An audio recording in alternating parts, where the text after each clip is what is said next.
Hello friends, എല്ലാവർക്കും പുതിയൊരു വീഡിയോയിലേക്ക് സ്വാഗതം.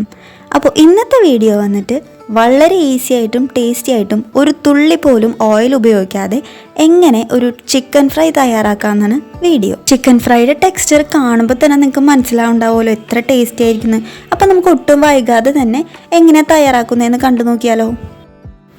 ഞാനിവിടെ 250 ഗ്രാം ചിക്കനാണ് എടുത്തിട്ടുള്ളത്. അതിലേക്ക് 1 ടീസ്പൂൺ മഞ്ഞൾപ്പൊടിയും ആവശ്യത്തിന് ഉപ്പ്, 1.5 ടീസ്പൂൺ മുളക് പൊടി,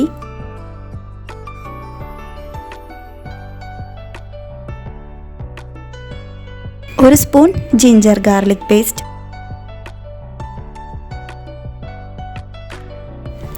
1/2 ടീസ്പൂൺ ഗരം മസാല പൗഡർ,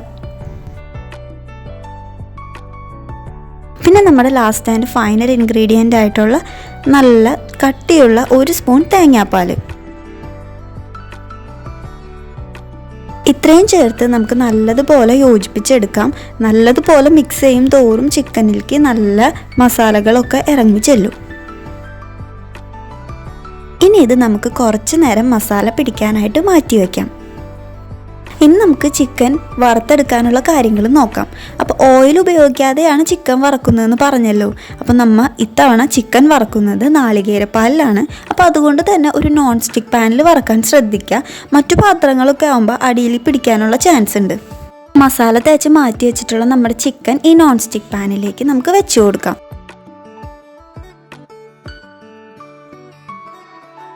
ഓയിലിന് പകരം നമ്മൾ യൂസ് ചെയ്യുന്നത് നാളികേരപ്പാലാണ്. അപ്പോൾ 1-ാം പാല് തന്നെ യൂസ് ചെയ്യുക. നാളികേരത്തിൻ്റെ നല്ല കട്ടിയുള്ള പാല് വേണം ഉപയോഗിക്കാനായിട്ട്. അത് നമുക്ക് ചിക്കൻ്റെ മുകളിൽ കൂടെ ഒന്ന് സ്പ്രെഡ് ചെയ്ത് കൊടുക്കാം. അപ്പോൾ ചിക്കൻ മുങ്ങിക്കെടുക്കാൻ പാകത്തിന് ഒഴിക്കരുത്. നമ്മൾ ഓയിലൊക്കെ എങ്ങനെയാണ് ഒഴിച്ചു കൊടുക്കുന്നത് അതുപോലെ തന്നെ സ്പ്രെഡ് ചെയ്ത് വേണം കൊടുക്കാനായിട്ട്.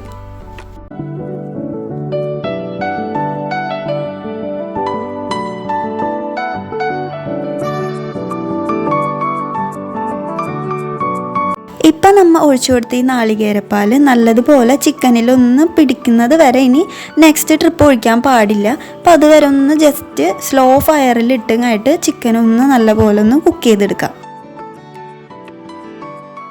തേങ്ങാപ്പാൽ ഉണ്ടാക്കുന്ന ഏതൊരു ഭക്ഷണമായാലും നല്ല ടേസ്റ്റി ആയിരിക്കും. അപ്പോൾ പിന്നെ ചിക്കൻ ഫ്രൈയുടെ കാര്യം പറയണ്ടല്ലോ. പിന്നെ ഇപ്പോൾ കണ്ടോ, നമ്മൾ ആദ്യം ഒഴിച്ചു കൊടുത്തിട്ടുള്ള പാലൊക്കെ നല്ലതുപോലെ ഡ്രൈ ആയി വന്നിട്ടുണ്ട്. ചിക്കനിലേക്കും നല്ലതുപോലെ പാൽ പിടിച്ചിട്ടുണ്ടാവും.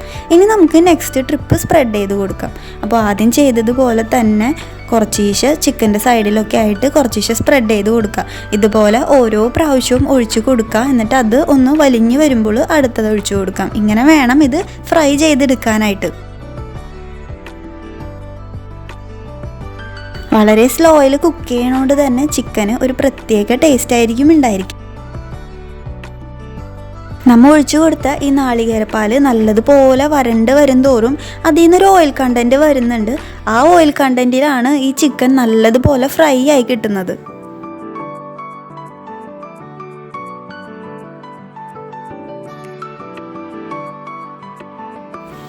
ഇനി നമുക്ക് ചിക്കൻ പതുക്കെ ഒന്ന് മറിച്ചിട്ട് നോക്കാം. അപ്പോൾ കുറച്ച് നേരം കഴിയുമ്പോൾ തന്നെ പതുക്കെ മറിച്ച് നോക്കിയാൽ മതി. ഇതുപോലെ ഇനി 2-3 തവണ മറിച്ചിട്ട് വേണം നമുക്കിതൊന്ന് ഡ്രൈ ആക്കി എടുക്കാനായിട്ട്.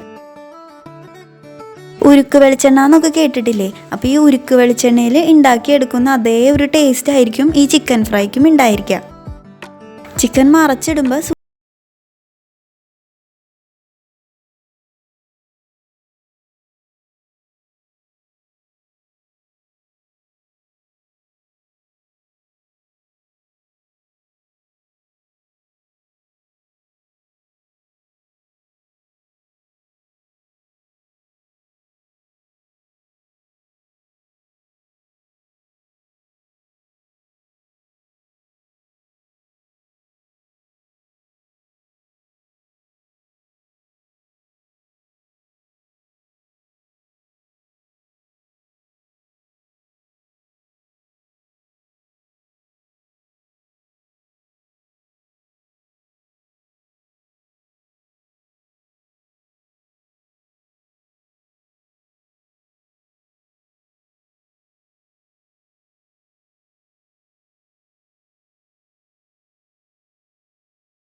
ഇനി ഇതിലേക്ക് നല്ലൊരു നാടൻ ഫ്ലേവറിന് വേണ്ടിയിട്ട് ഒരു കറിവേപ്പില തണ്ടും കൂടി പൊട്ടിച്ചിട്ട് കൊടുക്കാം. ഇത് ഓപ്ഷണലാണ്. തേങ്ങാപ്പാലിൻ്റെ തന്നെ നല്ലൊരു ഒറിജിനൽ ഫ്ലേവർ കിട്ടാൻ വേണ്ടിയിട്ടാണ് മല്ലിയിലയൊന്നും ചേർക്കാത്തത്. അപ്പോൾ നിങ്ങൾക്ക് മല്ലിയിലയുടെ ഫ്ലേവറൊക്കെ ഇഷ്ടമുണ്ടെന്ന് വെച്ചിട്ടുണ്ടെങ്കിൽ ഫ്രൈ ചെയ്തുകൊണ്ടിരിക്കുമ്പോൾ തന്നെ ചോപ്പ് ചെയ്ത മല്ലിയിലയും കൂടി ചേർത്ത് കൊടുക്കാം. അപ്പം ഞാൻ ആകെ ഒരു നാടൻ ടച്ച് കിട്ടാൻ വേണ്ടിയിട്ട് കറിവേപ്പില മാത്രം ചേർക്കുന്നുള്ളൂ. എല്ലാവരും ഈ നാടൻ രീതിയിൽ തയ്യാറാക്കിയ തേങ്ങാപ്പാൽ ചിക്കൻ ഫ്രൈ ഒന്ന് ട്രൈ ചെയ്ത് നോക്കുക. വളരെ ടേസ്റ്റിയാണ്. നമുക്ക് ഒന്നിൻ്റെ കൂടെയും കഴിക്കണമെന്നില്ല. നമുക്ക് വെറുതെ ഇങ്ങനെ പറക്കി തിന്നാൻ തന്നെ നല്ല ടേസ്റ്റാണ്. അത്രയും സോഫ്റ്റാണ്. നാളികേരപ്പാലിൽ കിടന്ന് നല്ലതുപോലെ കുക്കായതിൻ്റെ നല്ലൊരു ടേസ്റ്റാണ് ഇതിന്. അപ്പോൾ എല്ലാവരും ഒന്ന് ട്രൈ ചെയ്ത് നോക്കുക. നിങ്ങൾക്ക് എല്ലാവർക്കും എന്തായാലും ഇഷ്ടപ്പെടും. അപ്പോൾ ഈ വീഡിയോ ഇഷ്ടപ്പെടുകയാണെങ്കിൽ എല്ലാവരും ഒന്ന് ലൈക്ക് ചെയ്യുക. അതുപോലെ തന്നെ ഇതുപോലുള്ള കൂടുതൽ വീഡിയോസിനായിട്ട് എൻ്റെ ചാനലൊന്ന് സബ്സ്ക്രൈബ് ചെയ്ത് സപ്പോർട്ട് ചെയ്യുക.